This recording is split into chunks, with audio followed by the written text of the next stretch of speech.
The Second World War, a period of extreme violence, brutality and deprivation, with countless instances of inhuman acts being committed on innocent lives.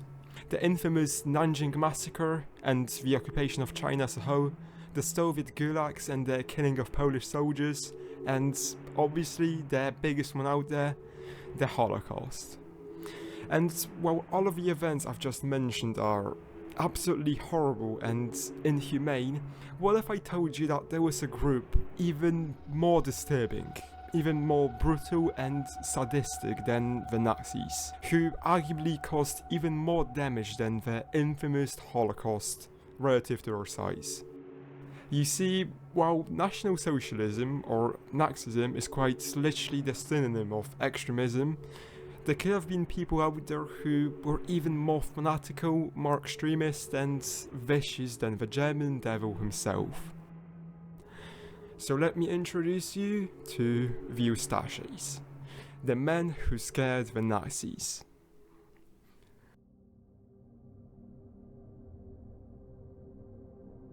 The year is July 1917.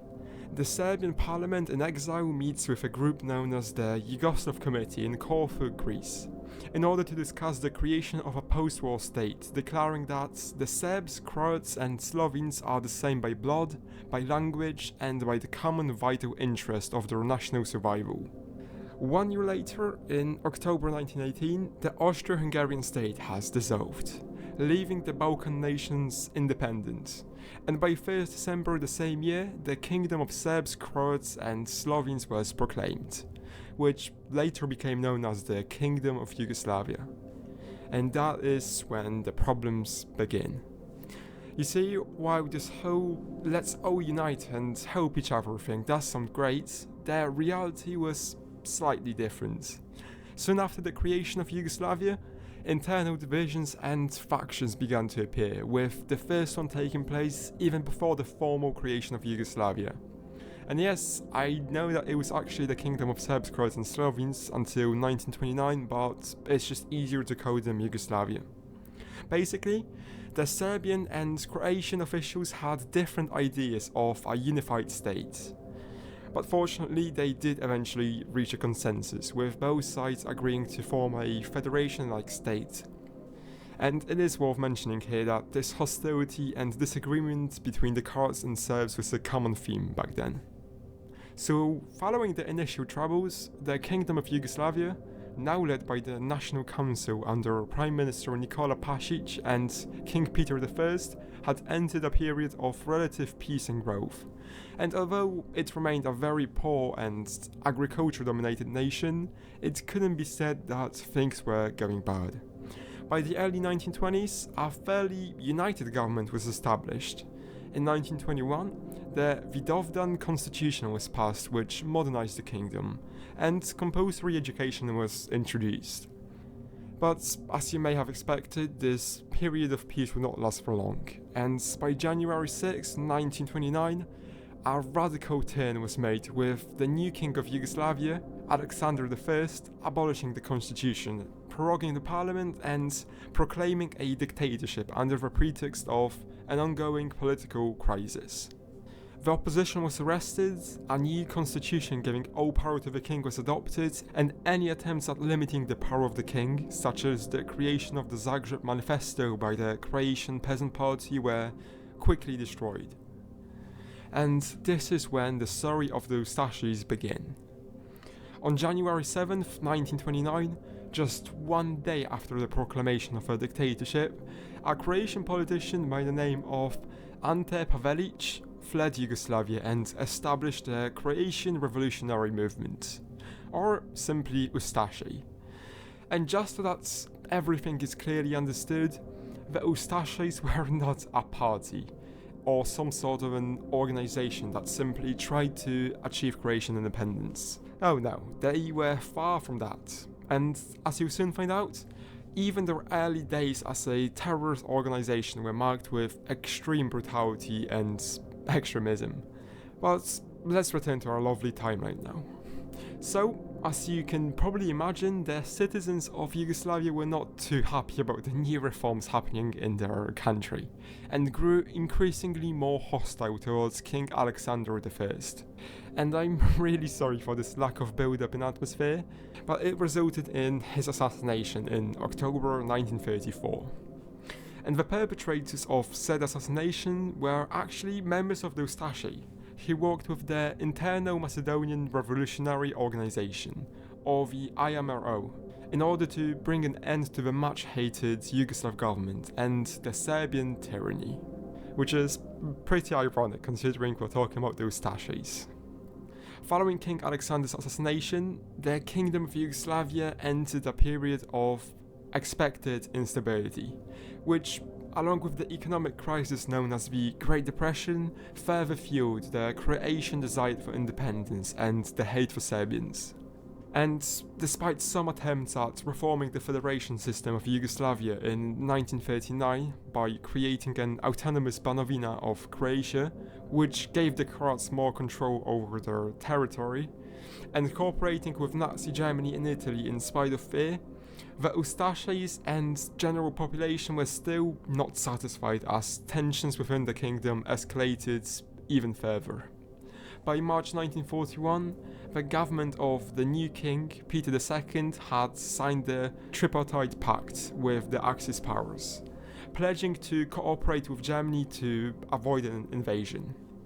But not everyone in the nation liked it so much. And soon after, the British-backed General Dusan Simovic organized a coup and positioned himself in power, and withdrew support for the Axis powers.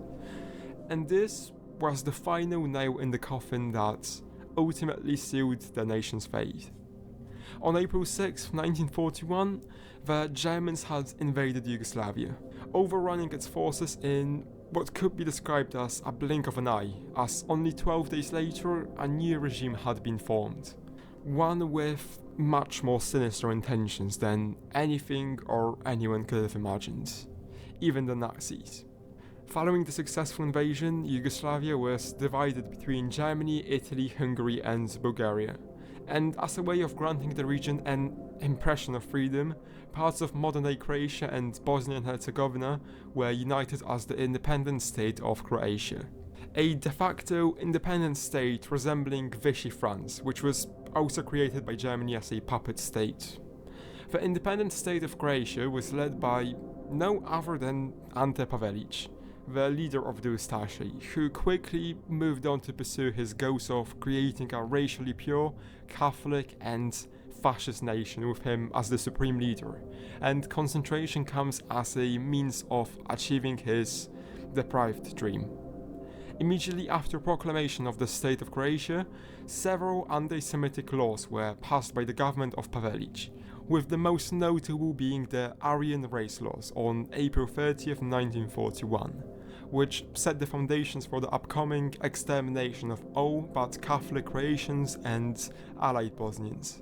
And as the Ustaše secured their position in Croatia with the establishment of the Ustaše civilian service and expansion of the army, it became clear that a genocide was inevitable, as Mile Budak, the Minister of Education, declared, "We will kill 1/3 of all Serbs.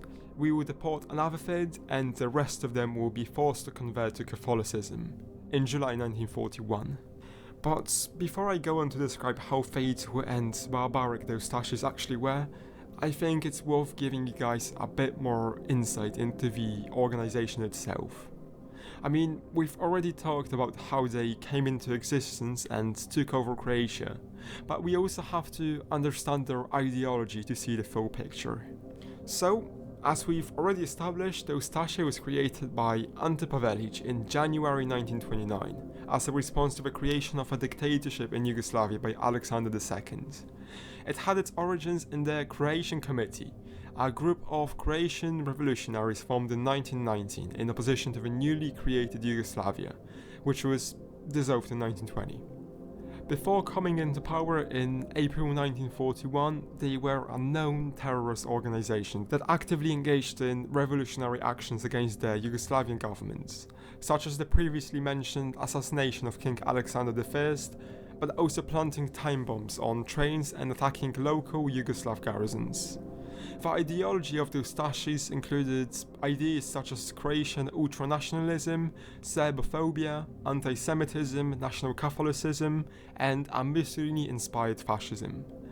The regime was determined to establish a greater Croatian state with its borders stretching from Slovenia to Belgrade, a racially pure Catholic population, and extermination of all Serbs, Jews, and anti-fascist Croats. At its peak, the Ustases had 100,000 members, their own newspaper, paramilitary wing, youth wing, and obviously the whole nation of Croatia.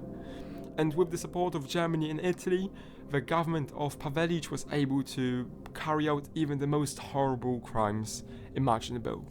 And believe me, they did.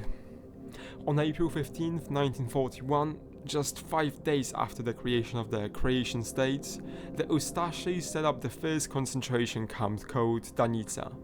But this was only the beginning of a much more extensive plan, with a total of 40 camps being created in Croatia over the 4 years of its existence.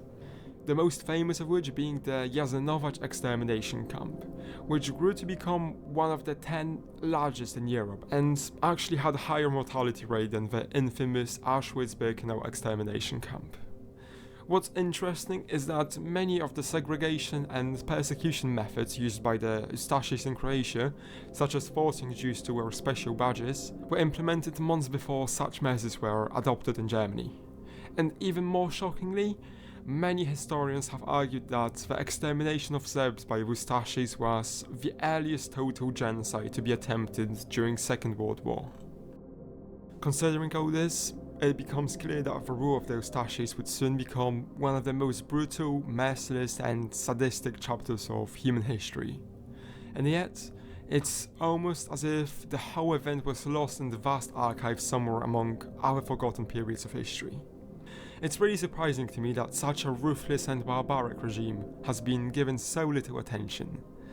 But oh well, that's just my opinion. But let's slow down for a second. Well, obviously all of this is absolutely terrible. Why were the Ustases so much worse than the Nazis? In the end, both of them killed many innocent people.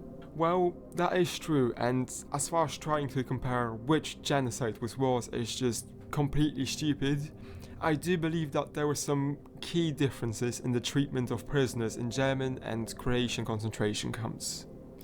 You see, while the Germans were a rich and sophisticated country able to sustain a relatively organized killing machine, the Croats did not have such ability, and instead, they often resorted to killing by hand. They would go through every prisoner, one by one with a knife or hammer, and execute them on spot. The Ustases even came up with a unique knife which they nicknamed the Serb cutter. And we're talking hundreds, if not thousands of people killed by individual men with their direct involvement. The vast majority of the Germans were just cogs in the machine. But here, each and every member of the Ustaše directly killed innocent people with knives. And if that's not enough for you to feel disgusted with the Ustases, here's how they treated those who haven't been killed. The Ustaše carried out extensive means of torture and methods of killing against detainees, which included but not limited to inserting hot nails under fingernails, mutilating parts of the body including plucking out eyeballs, tightening chains around one's head until the skull fractured and the eyes popped, and also placing salt in open wounds. Women faced untold horrors including rape, cutting off one's breasts, and also cutting out wombs from pregnant women. Many of these mutilated and murdered bodies were disposed of into the adjacent river. The Ustaše took pride in the crimes they committed and even wore necklaces of human eyes and tongues that were cut out from their Serb victims. The Ustaše also implemented systematic starvation, extensive forced labor, and often refused to even provide water to their victims.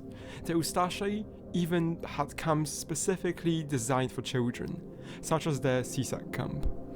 The Croatian Holocaust was organized by Dido Kvaternik, a close ally of Pavelic and the head of the Ustaše civilian service, who often personally raped and executed many of his victims.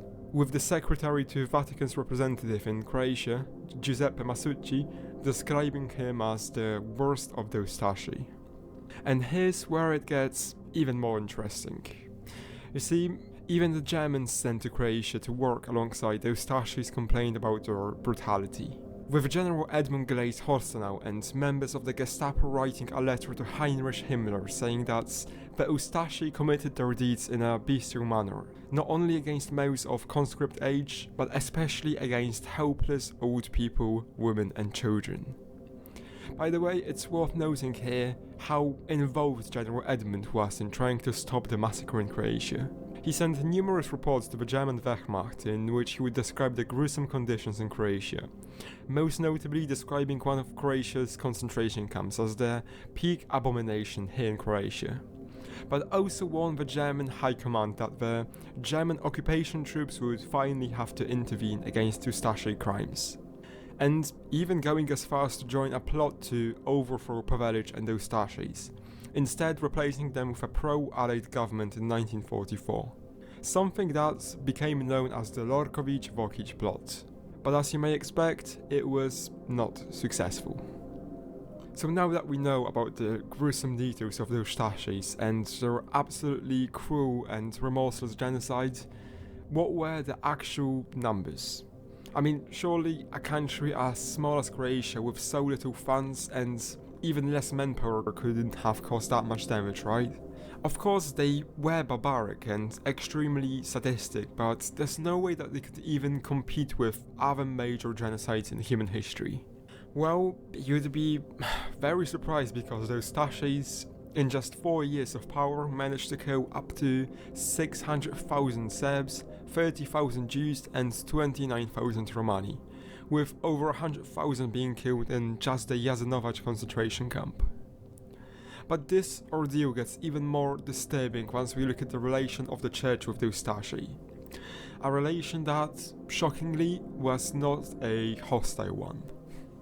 Many Catholic priests and even bishops openly supported the Ustaše regime, with some historians claiming that more than 50% of the Catholic clergy actively supported the Ustašes, with the most sickening examples being a former Franciscan priest, Peter Bzica, who cut the throats of 1,360 inmates, and Miroslav Filipovic, who was also a Franciscan clergyman dubbed Brother Satan, who was the commander of Jasenovac camp. But even the Vatican did not oppose the chaos taking place in Croatia, with Pope Pius XII privately receiving 206 Ustaše members and blessing them in February 1942. But fortunately, as the years passed, the Germans, and with them the Ustašes, began to lose their ground, and by 1945, the fate of the sadistic criminals was sealed. By early 1945, Ustaše troops began to retreat from their positions to Croatia's capital, Zagreb, as they were overpowered by the advance of Josip Titus and USSR's army. In May, the remaining Ustaše forces retreated further north towards Austria with the hope of negotiating passage into Allied-occupied Austria, where they would receive more civilized treatment, something that their victims have not received. Remarkably, the British army actually refused to let them in and turned them over to the infuriated Serbian partisans, resulting in the Battle of Ozak, which ended in a catastrophic defeat of the Ustašes, with nearly every single one of them being executed on spot by the Serbian partisans. And just a little fun fact, this was actually the last battle of WW2 fought in Europe, and ended on 25th May 1945. Regrettably, however, the main perpetrator behind all of this, Ante Pavelic, was not found in the pile of executed Ustašes, leading to yet another horrifying discovery regarding this topic. Ante Pavelic, the leader of an ultra-nationalist, fascist organization responsible for up to 1 million deaths, escaped and lived a peaceful life in Argentina, where he and 34,000 other Croats who collaborated with Nazis were given amnesty. He took up employment as a security advisor to Argentinian President Juan Perón and secretly continued his work as the leader of the Ustaše, founding the Croatian Home Guard and later the Croatian Liberation Movement in 1956, which aimed to re-establish the fascist Croatian state. He managed to slip past the eyes of various secret agencies aiming to track him down until 1959, when he was finally declared dead at the age of 70 from wounds that he had sustained in an assassination attempt 2 years prior. And once again, the Catholic Church turned out to be involved with the Ustašes, as it became clear that Pope Pius XII and several other Vatican representatives assisted Pavelic and his senior officers by providing them with shelter and clerical passports at the end of the Second World War, thus enabling the men responsible for one of the largest genocides in history to escape without any consequences. Currently, various successors to the original Ustaše movement are continuing to preserve the sadistic, murderous legacy, with groups such as the Croatian Liberation Movement, which was actually founded by Pavelic in 1956, growing to become an officially recognized party in Croatia since 1991. It is as radical as its predecessor and has 650 members. Okay, with this settled now, I think that the topic of the Ustašes was sufficiently covered. Let me know how I did, and if you have any suggestions or think that I forgot to mention something, I'd love to hear about it in the comments. Thank you so much for watching, honestly it means the world to me, and see you in the next one. Bye.